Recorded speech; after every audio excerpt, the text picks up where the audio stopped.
Imagine facing actual jail time just for, handing a bowl of hot soup to a hungry person. Right. It sounds completely absurd. Yeah, it really does. Yeah. And now, imagine the law threatening you with that jail time was drafted by the exact same government that is currently importing workers from all across Europe. Because they accidentally dismantled their own vocational schools, right? Yeah. Like 30 years ago. Exactly. So today, we are looking at a country that is just totally gridlocked by its own massive compounding contradictions. Yeah, it really is a profound level of systemic paralysis. I mean, we aren't just talking about, a stalled piece of legislation here or a budget deficit there. Right. It's bigger than that. Much bigger. We are looking at a foundational disconnect. The political machinery, the educational institutions, the social contracts, they are all just misfiring at the exact same time. Because the people pulling the levers are operating on a completely different, ideological frequency than the realities on the ground. And to figure out how a modern, wealthy, highly developed nation ends up in this kind of interlocking crisis, we are drawing on a really extensive, wide-ranging political panel discussion today. Yeah, it's from the channel to Nieuwe World. Right. We're pulling insights from a deep conversation featuring pollster Maurice de Hond, philosopher Ed Verbrugge, and former member of Parliament Jester Van Dyke. And our mission for this deep dive is to really dig underneath the daily news cycle. Because if you just read the headlines, you only see the symptoms of the gridlock. Yeah, you see the arguments, but not the reasons behind them. Exactly. We want to get into those root causes. So we're going to trace the sociology, the shifting class divides, and the institutional incentives that are causing these crucial systems to stall out. Systems like asylum policy, healthcare, education. Yeah, all of it. Now, before we jump in, just a really quick note to you, the listener. The material we are dissecting today features some incredibly strong political critiques. Very strong. It dissects left-wing cultural shifts, right-wing populist strategies, and highly charged topics, like migration and class abandonment. Right, and international obligations. And we want to be crystal clear. We are not here to endorse these viewpoints or to take any political side. Not at all. Our job is strictly to act as your guides, mapping out the architecture of these arguments and the data backing them up, so you can understand the deep currents driving this massive societal debate. So we have a lot of ground to cover. We are going to start with a literal live-action political thriller that's currently freezing the Dutch Senate over those asylum laws. The bowl of soup thriller. Yeah, the soup thriller. And then we'll connect that legislative failure to a much broader sociological phenomenon. Basically, this widening, almost unbridgeable gap between the highly educated elite and the traditional working class. Right, and we'll follow that ideological thread right into the classrooms to uncover a staggering crisis in vocational education. And finally, we'll look at the brutal financial math where national healthcare is suddenly competing with military defense. It's a lot. But let's start with that bowl of soup, because I really think it's the perfect entry point into the absolute dysfunction of the current legislative process. It really is. So the setting here is the Dutch Senate, the Eerste Kamer. And the core conflict is over this massive, highly strict package of new asylum laws. Laws that were originally championed by Marjolijn Faber and Geert Wilders from the right-wing PVV party. Right. And what were those laws supposed to do exactly? Well, the intention of the original legislation was to, drastically tighten the whole immigration system. Okay. It proposed a two-status system for asylum seekers, severe restrictions on family reunification, and generally aimed to make the Netherlands a less attractive destination for undocumented migrants. Got it. But the friction wasn't just about those broad strokes, right? No, not at all. It came down to one specific amendment that was added while the bill was in the lower house, the Tweede Kamer. This is the infamous amendment that essentially criminalizes the act of providing assistance to an illegal immigrant. Exactly. And the stated political logic behind the amendment was deterrence. Like making it so unappealing to be there that people leave. Right. The argument is that if you make it illegal to facilitate an undocumented person's stay in the country, you discourage illegal residency overall. But laws don't operate in the abstract. They operate in the physical world. Yeah, exactly. In human terms, this amendment meant that a charity worker or a church volunteer or just a random citizen could theoretically face prosecution for giving a homeless, undocumented refugee a bowl of soup. Wow. Or, helping an illegal immigrant who is in labor get to a hospital. Right, which sets up an immediate collision course, because the Netherlands has several prominent Christian political parties specifically the CDA and the SGP. And for these factions, charity isn't just a political preference. Right, it's a foundational, non-negotiable religious mandate. Exactly. So the idea of the state criminalizing basic human compassion, of literally making it illegal to feed the hungry, is something they simply cannot stomach. Regardless of their broader stance on immigration control. Right. And this creates an immediate existential threat to the ruling coalition's entire legislative agenda. Because the coalition desperately needs the votes of those Christian parties to pass the broader asylum package through the Senate, right? Yes. So the Minister of Asylum, David Van Weel, he realizes the whole thing is about to crash. So he executes this very specific, technical, parliamentary maneuver. He introduces a novel. Yeah, a novel. Which I actually had to dig into parliamentary procedure to understand. It's essentially a repair law. Think of it as a surgical legislative patch. It is a separate, smaller bill introduced specifically to amend a fatal flaw in a larger piece of legislation that is currently moving through the chambers. Okay, so the sole purpose of this novel was to surgically excise the soup penalty. Exactly. To clarify that basic humanitarian aid provided to undocumented individuals would not be prosecuted. Okay, so the minister writes the patch, introduces the novel, the Christian parties are reassured that they won't be jailing soup kitchen volunteers, and the main bill can go through. Right. Problem solved, right? Yeah, you would think so. But this is where the unique mathematical nightmare of the Dutch Senate comes in. Ah, right. And it's why this relatively simple fix just spirals into total chaos. The numbers dictate everything here. Because the Dutch Senate has 75 seats. Right. And the current ruling coalition, despite being in power, only holds 22 of those seats. Wait, 22 out of 75? They don't even have a third of the chamber. Exactly. I want to emphasize to you listening how incredibly difficult that makes governing. Every single time they want to pass a law, they have to go shopping for 17 votes from the opposition. It is brutal. It's a system built on proportional representation, which is, ideally designed to mandate broad consensus. But in a highly polarized environment, it doesn't foster consensus at all, does it? No, it fosters hostage-taking. Every minor faction has incredible leverage. And the plot twist here doesn't even come from the opposition. Oh, really? No, it comes from inside the coalition's own house. Enter D66. Okay, D66. They are a progressive, highly educated party, and they are a formal partner in this ruling coalition. Right. And their leader, Rob Jetton, put his signature on the coalition agreement. And that agreement explicitly states the coalition will implement these new strict asylum laws.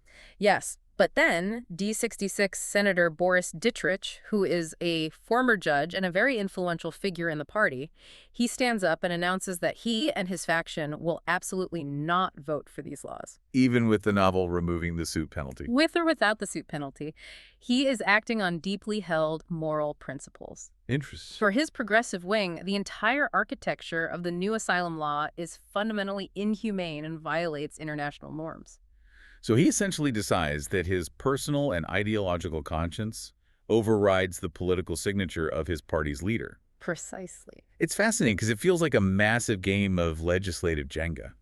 You know what I mean? Cool. Like everyone is carefully pulling blocks out of the foundation, just waiting to see who gets blamed when the tower finally tips over. That is a perfect analogy. But here's the piece I'm trying to fit together. Yeah. If D66 is breaking ranks, why doesn't Geert Wilders just lean entirely on the Christian parties? I mean, he's got the novel to fix their soup problem. He should have their votes, right? He would, but you have to look at the situation through the lens of Wilders' core political brand. Okay, explain that. Well, Wilders built his entire career on being the uncompromising hardline voice on migration. Right. So he is watching the Minister of Asylum negotiate with the Christian parties. And to get them on board, the minister is downplaying the severity of the original law. Oh. The minister is assuring the CDA and SGP that even without the novel, the criminalization would only really target extreme, aggressive, repeat offenders, not everyday volunteer. Oh, I see. So the minister is verbally softening the policy to massage the egos of the center right. Exactly. And Wilders realizes his flagship iron-fisted migration law is being publicly watered down. It's losing its teeth in real time. So what does he do? Wilders executes an incredibly disruptive strategic sabotage. He announces that his party, the PVV, the very people who wrote the main asylum package, will vote against the novel. Wait, what? They will tank the repair law. He is actively destroying the patch that is required to pass his own bill. Yes. But if the novel fails, the suit penalty stays in the main bill. And if the suit penalty stays, the Christian parties have already promised they will vote against the main bill on religious grounds. Correct. So by killing the repair law, Wilders is effectively assassinating his own legislation. Why would he do that? It is a calculated move about optics and blame. Oh, I see. From Wilder's perspective, a watered-down compromise law is actually worse for his brand than having no law at all. Because if it fails, If the law fails because the Christian parties walk away or because D66 broke their promise, Wilder can go straight to the electorate. and he can say, look, I wrote the tough law you asked for, I did my job, but the weak, compromising elite establishment sabotaged it. Exactly. He wins the narrative battle without having to take responsibility for actually implementing a messy, compromised policy. That is wild. So the ultimate result is just total paralysis. The repair law is dead. The Christian parties are out. D66 is out. The coalition doesn't have the math. Yep, completely stuck. And the irony here is that the public has been screaming for clarity and action on the asylum system for over a decade. Whether they want it stricter or more humane, everyone agrees the current system is broken. Everyone. And yet, reform collapses entirely because of strategic political posturing and the brutal mathematics of a fractured Senate.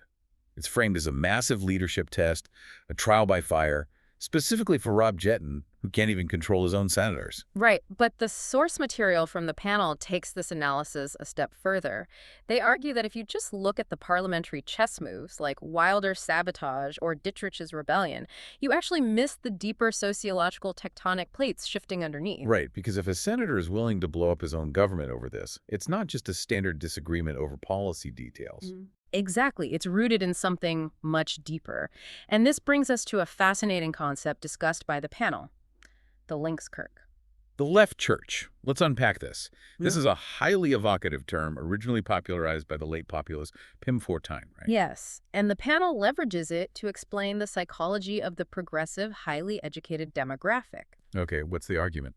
The argument is that for this specific societal group, political stances on issues like migration, climate, and globalization, they are no longer just policy preferences. What are they then? They have evolved into a substitute for religion. They function as an orthodox doctrine. Okay, let's explore the mechanics of that. Yeah. How does a political stance operate like a church? Well, it comes down to morality and social status.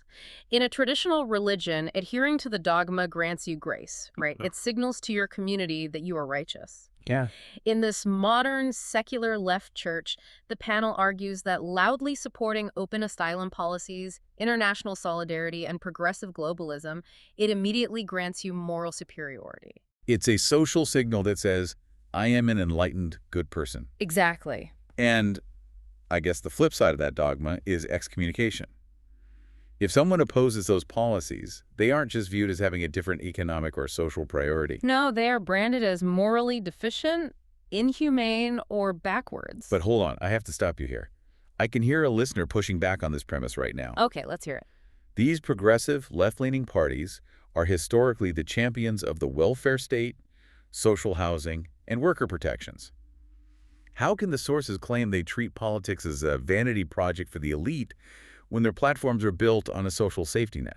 It is a crucial distinction. The panel isn't arguing that these parties abandon the economic mechanics of the welfare state. Okay. They are arguing they abandon the cultural and social reality of the traditional working class. Interesting. How so? The core critique is about who actually bears the physical burden of these high-minded moral stances. The highly educated demographic, championing open borders and global solidarity, they generally live in affluent, insulated neighborhoods. Right. Their kids aren't going to schools where half the class suddenly doesn't speak Dutch. Exactly. They aren't competing for entry-level social housing. They reap the immense psychological and social status of being pro-refugee. But they are entirely insulated from the friction of integrating thousands of newcomers into under-resourced neighborhoods. The friction happens in the working class districts. Always. And when the traditional working class, the Arbeiter archetype, tried to raise the alarm about integration problems, crime, or overwhelmed local services, the left church leadership didn't listen. Instead, they branded those concerns as racist or fascist. Exactly. They basically excommunicated their own base for violating the new moral dogma. Wow. And Maurice DeHaan actually brings in some incredible polling data to map out exactly what this cultural abandonment looks like in the electorate. He really does. He doesn't just ask people who they vote for, which is great. He asks two underlying, almost existential questions. The first question is, are you worried about your financial future? And the second is, when you look at the rapid globalized changes in the world over the last 5 years, do you see those changes primarily as a threat to your way of life or as an opportunity? Which is brilliant because it cuts right past the standard left and right political spectrum and gets straight to the psychology of security. Exactly. So let's look at the group of voters who are anxious, they are worried about money, and they look at a changing world and see a threat. Within that anxious demographic, 21% vote for Geert Wilders' right-wing PVV, Yeah. and 18% vote for the far-left Socialist Party, the SP. Right. But the progressive, highly educated D66, they capture a microscopic 4% of this anxious group. 4%, that's nothing. Now let's flip the lens. Look at the voters who feel economically secure, who aren't worried about their bank accounts, and who see a changing globalized world as a thrilling opportunity. In that comfortable, optimistic cohort, D66 absolutely dominates with 28%. And the Green Left Labor Alliance takes 22%. And the populist PVV Drops to just 3%. Wow. So you are looking at two entirely different realities occupying the exact same geographic space. You have an economically secure elite who views globalization as a playground, and a precarious working class who views it as a bulldozer heading for their neighborhood. Yes. And the sources draw a really sharp historical contrast here, looking at how the left handled this exact same dynamic in Denmark. The Danish Social Democrats offer a fascinating counterfactual here. They really do. They looked at the same societal strain, recognized that their working class base was suffering from the rapid influx of migration, and they made a ruthless, pragmatic choice. What do they do? They adopted highly restrictive, strict migration policies. They essentially co-opted the populist right's talking points on borders while maintaining their left-wing economic policies. And electorally, it worked out for them, right? Oh, brilliantly. They thrived and held onto their base. But the Dutch Labour Party, the PVDA, which used to command 25% of the vote, completely collapsed over the last decade. Right. And the panel argues they refused to take the Danish path because the orthodox doctrine of the left church simply wouldn't permit it. Restricting migration was viewed as a mortal sin against international solidarity. And the panel uses a vivid analogy rooted in Buddhist philosophy to explain this specific blind spot of the highly educated elite. The proverb is, "You are so busy looking at the stars that you trip over the stone right in front of you." I love that analogy. The stars represent the abstract, high-status ideals. International treaties, global human rights, the noble vision of a borderless, unified world. It's an intoxicating thing to look at. Absolutely. But while your neck is craned upward looking at global solidarity, you are completely blind to the stone at your feet. And the stone is the immediate, physical, gritty reality of your local environment. Exactly. And the panel gives a very painful, specific example of how this plays out in Dutch society regarding social housing. Right, the priority rules for status holders. Yeah. So when an asylum seeker is officially granted residency, becoming what's called a status holder, they are often given priority placement on the massive years-long waiting lists for social housing. Okay. Now, juxtapose that status holder against a local working-class Dutch citizen. Imagine a mother of two who has just gone through a catastrophic divorce. Right. She has no assets, she's fallen below the poverty line, and she desperately needs a subsidized apartment to keep her kids out of a shelter. But because of the priority rules established by the national government, the status holder from a conflict zone, thousands of miles away, jumps the line ahead of the local mother. Exactly. And the panel asks a devastating question.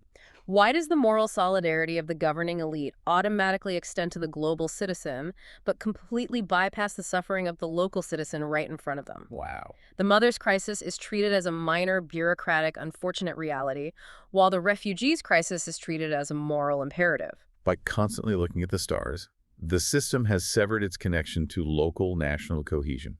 And if the political elite has insulated themselves so thoroughly from the working class in their own neighborhoods, I mean, it completely explains why they were so willing to inadvertently dismantle the very institutions that working class kids relied on to build a life. Yes, and this is where we move from the political arena directly into the classroom. Right, the crisis in vocational education. It isn't an accident.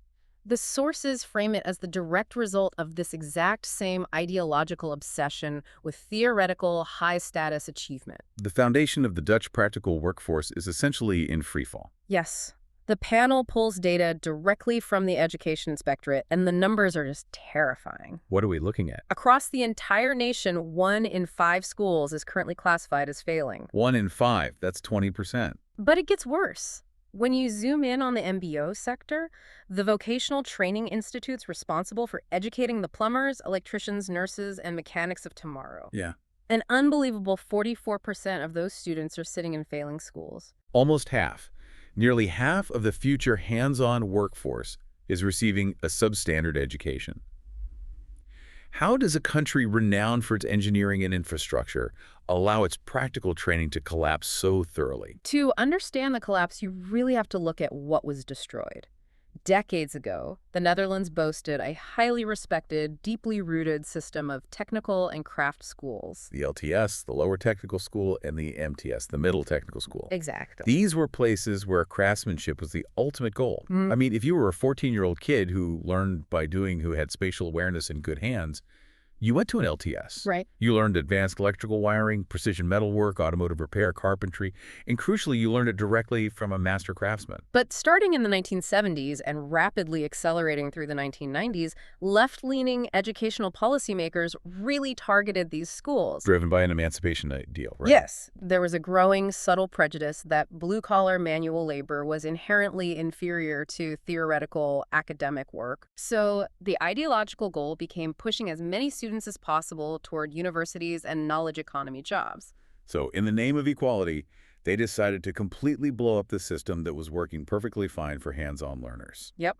They merged all these specialized local craft schools into massive centralized bureaucratic hubs. They created the ROCs, the regional training centers. We aren't talking about schools anymore. We are talking about educational megacorporations. Literally. Some of these ROCs have 40,000 to 50,000 students enrolled. They are the size of mid-sized cities. Just structurally, how do you teach a localized, hands-on craft in an anonymous bureaucracy of 50,000 people? The short answer is you don't. Right. And this leads us to the most infuriating part of the educational deep dive, the pedagogical shift toward something called competence-based education and self-directed learning. This is where the bureaucratic theory just completely detaches from human reality. In the old LTS system, learning was based on direct, rigorous instruction. Right. A master carpenter stood next to an apprentice. Yes, showed them exactly how to hold the saw, how to measure the joint, and corrected them immediately when they made a mistake. But under the new innovative model at these massive ROCs, that direct contact time with an expert teacher is drastically reduced. Instead, a 16-year-old vocational student is handed a laptop and a list of abstract competencies they need to achieve. They are told to chart their own learning path. Wait, self-directed learning for a plumber or an electrician?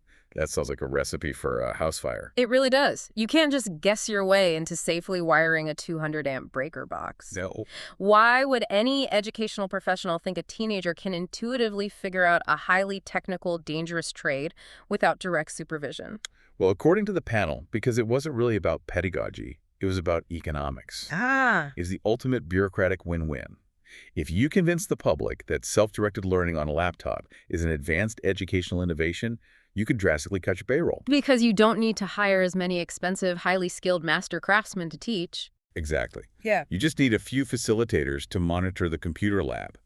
The school boards loved it because it saved millions.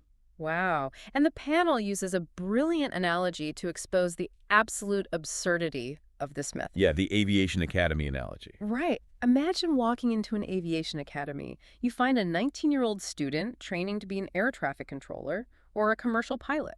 Do you hand them an iPad, tell them to chart their own learning path, and just walk away? Of course not. The stakes are too high. It requires intense, step-by-step, supervised instruction. So why did society decide that figuring it out yourself was an acceptable standard for the mechanic fixing the brakes on your car or the builder constructing the roof over your head? It reflects a deep disrespect for the complexity of physical work. And the societal fallout inside these ROC mega schools is just devastating. Because these students are anonymous and because they lack the anchoring relationship with a mentor, the structure simply evaporates. The source is detail and environment plagued by massive truancy. I mean, in a system of 50,000 students doing self-directed modules, a kid can simply stop showing up, and the bureaucracy might not flag it for months. And even for those who do show up, The foundational skills are collapsing. The panel points out a grim statistic here. Roughly 1 in 3 children coming through parts of this educational pipeline are functionally illiterate. That is heartbreaking. They lack the reading comprehension necessary to read a complex technical manual, let alone navigate the civic responsibilities of adult life. And when you take a teenager, strip away the pride of learning a respected craft, remove their mentors, and place them in an anonymous, failing institution, you create a vacuum. And darker elements are more than happy to fill that vacuum. The panel shares a truly chilling detail about the physical environment around these schools. Organized crime is actively operating on the fringes. Yes. Drug dealers are openly recruiting students on the playgrounds of these vocational schools, Targeting marginalized young men who feel society has offered them no viable, respected path. They recruit them to be runners or to do the highly dangerous work of emptying illegal shipping containers full of narcotics in the port of Rotterdam. The criminal underworld provides the structure, the income, and the twisted sense of status that the educational system has completely failed to deliver. It is a complete collapse of the social contract. And, it's not just the students who are drowning. The teachers who remain in the system are paralyzed.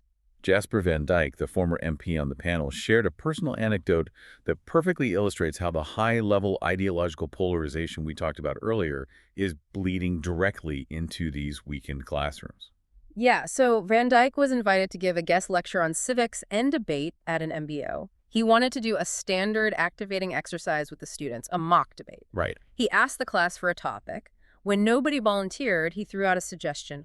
Let's debate Israel. And he noted that the reaction was entirely visceral. The temperature in the room instantly spiked. Students became agitated, defensive, and fiercely polarized before a single argument was even made. The tension was so thick that the regular teacher who was assisting Van Dyke pulled him aside afterward and admitted, "I would never have dared to bring that topic up." That is a massive red flag for a democratic society. If teachers are terrified to discuss historical or geopolitical realities, whether it's the Middle East, the Holocaust, or basic cultural integration because they fear an explosive, unmanageable reaction from the classroom, then the school ceases to function as a place of learning. The educational space required to build social cohesion has been replaced by a minefield. So we have an educational system that has spent 30 years worshiping theoretical laptop work, hollowing out practical craftsmanship, and failing its most vulnerable students. But the deep dive takes a massive, deeply ironic turn right here.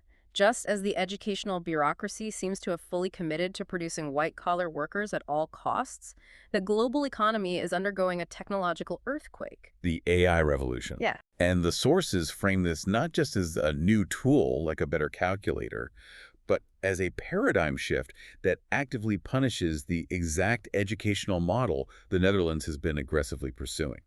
Maurice de Haan shares a fascinating observation about his own 17-year-old daughter to really illustrate the shift. What happened with his daughter? She was tasked with writing a high school thesis on a highly complex, nuanced topic, the intersection of femicide and 20th century serial killers. Okay, heavy topic. Very. But de Haan watched her workflow, and it was entirely integrated with artificial intelligence. But she wasn't just typing a prompt and saying, "Write my paper so I can cheat," right? No, not at all. She was utilizing the AI as a high-powered research director. How so? She was feeding it massive data sets, asking it to cross-reference historical timelines, summarize dense psychological profiles, and structure arguments. Wow. She was acting as the manager of a digital research department. And de Haan realized that the traditional skills the school was trying to teach her, how to manually gather facts, how to structure a basic 5-paragraph essay, were already obsolete. Exactly. She is operating at a level of synthesis that the old model can't even comprehend. But the broader economic implication of this AI capability is what truly flips the script.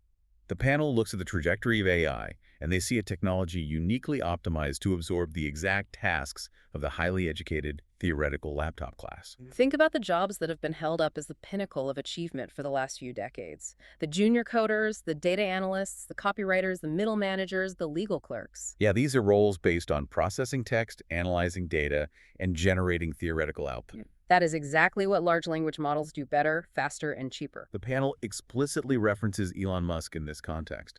Musk, who understands the horizon of automation better than almost anyone, is actively advocating for a universal basic income. Why? Because he sees a near future where AI systematically eliminates millions of white-collar cognitive jobs. And this brings us to the ultimate, Staggering irony of this entire deep dive.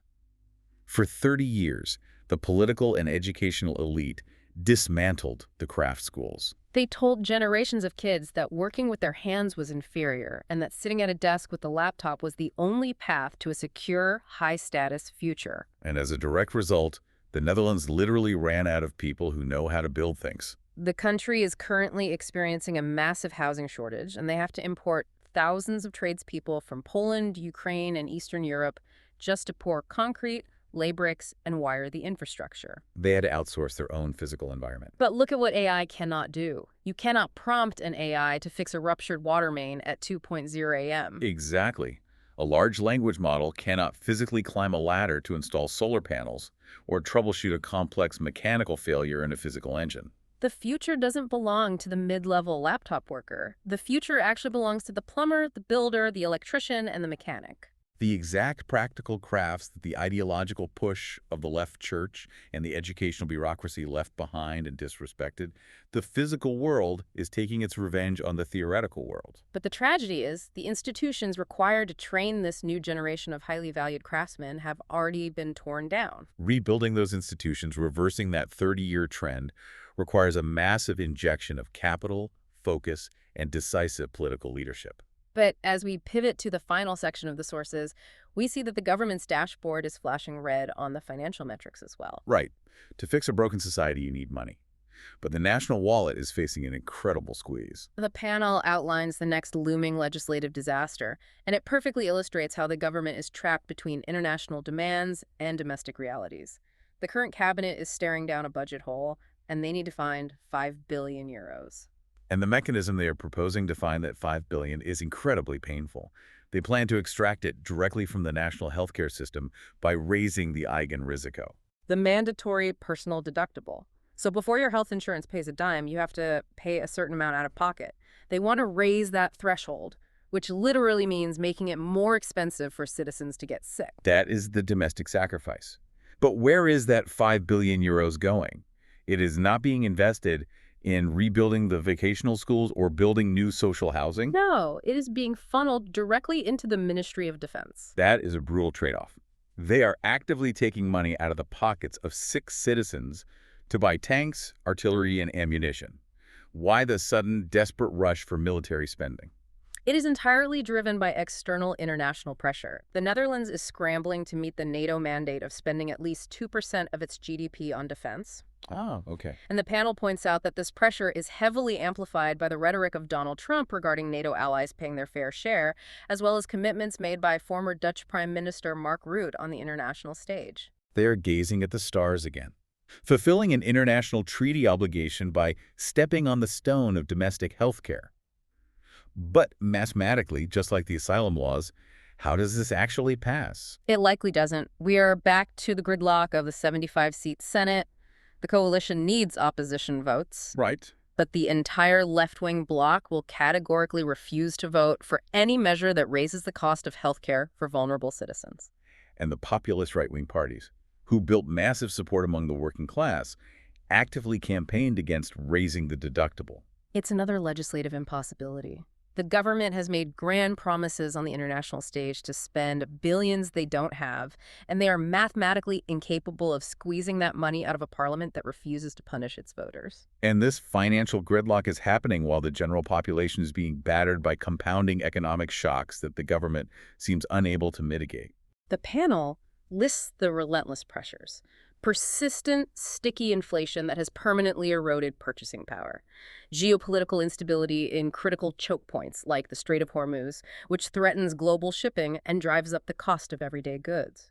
They even mention fuel prices becoming so erratic and kerosene becoming so expensive that commercial airlines are literally forced to cancel flights because the profit margins vanish overnight. It feels like the entire system is vibrating violently. Which makes me wonder. Listening to the panel, they sound overwhelmingly pessimistic. They paint a picture of a governing class so blinded by ideology and a system so fundamentally broken that it almost implies a complete crash is inevitable before any real rebuilding can begin. Right. Is it really that apocalyptic, or is this just the messy, chaotic noise of a functioning democracy trying to self-correct? The panel anticipates that exact question, and they answer it with a deeply cynical but historically fascinating analogy. They compare the behavior of the current Dutch political and bureaucratic class to the behavior of the Dutch Reformed Church during World War II. That is a heavy comparison. During WWII, the country was physically occupied. It was an existential fight for survival. What was the church doing? Well, while the nation was burning and occupied by a hostile foreign power, the leadership of the Dutch Reformed Church experienced a massive, bitter internal schism. Over what? They spent their time and energy tearing themselves apart over highly abstract, incredibly minor theological dogmas. They were arguing about how many angels can dance on the head of a pin while the world was literally ending outside their windows. Exactly. And the panel views the current political establishment through that exact same lens. Look at what they're doing. The foundation of vocational education has collapsed. The working class feels totally alienated. Right. The housing market is frozen. The budget is short billions. And how do the politicians spend their days? They are arguing over the precise bureaucratic wording of a repair law for a minor amendment about soup. Exactly. They're conducting ideological purity tests to determine who is humane and who is fascist. They are obsessing over spreadsheets to meet abstract NATO percentages. They are so completely absorbed in their internal procedural games and their moral posturing that they cannot see the historical reality crashing down around them. The house is on fire, and they are debating the color of the fire extinguisher. That is the ultimate diagnosis of the paralysis. It is Yeah. a failure of perception. We have covered an immense amount of territory today. We started by mapping the brutal parliamentary math that turned a debate over asylum policy into a frozen, gridlocked nightmare. We followed the data to see how the progressive elite's obsession with moral status led to the cultural abandonment of the working class. We saw the tragic real-world consequences of that ideology inside the massive, failing ROC vocational schools, where theoretical fads replace tangible craftsmanship. We marveled at the incoming irony of AI, which threatens the very laptop jobs society sacrificed the trades to create. And we watched the government desperately try to balance global defense demands on the backs of sick citizens. If you synthesize all these separate threads from the panel, you arrive at one overarching theme: a catastrophic crisis of connection. The governing class, the left church, the educational bureaucracy, they are all perpetually looking at the stars. They are mesmerized by global norms, international status, abstract theories, and the digital economy. And because their gaze is locked upwards, they are continually tripping over the stones right in front of them. The failing local schools, the struggling mother on a housing wait list, the teenager being recruited by drug dealers, and the absolute necessity of the physical, practical trades. Exactly. Which leaves me with a final thought for you, the listener, to chew on long after this deep dive is over. Look at your own daily routine, your own career, and your own community. How much of your energy is spent looking at the stars, chasing abstract, high-status digital goals, engaging in theoretical online debates, or managing spreadsheets? And how much time are you actually spending cultivating the physical, practical craft of your local environment, the stone in front of you? If an AI system perfectly absorbed all of your digital theoretical tasks tomorrow morning, what tangible physical skills would you have left to offer the people around you? Thank you so much for joining us in unpacking this immense complex topic today. Exploring these deep structural currents is exactly how we shortcut our way to being truly well-informed. We will see you on the next deep dive.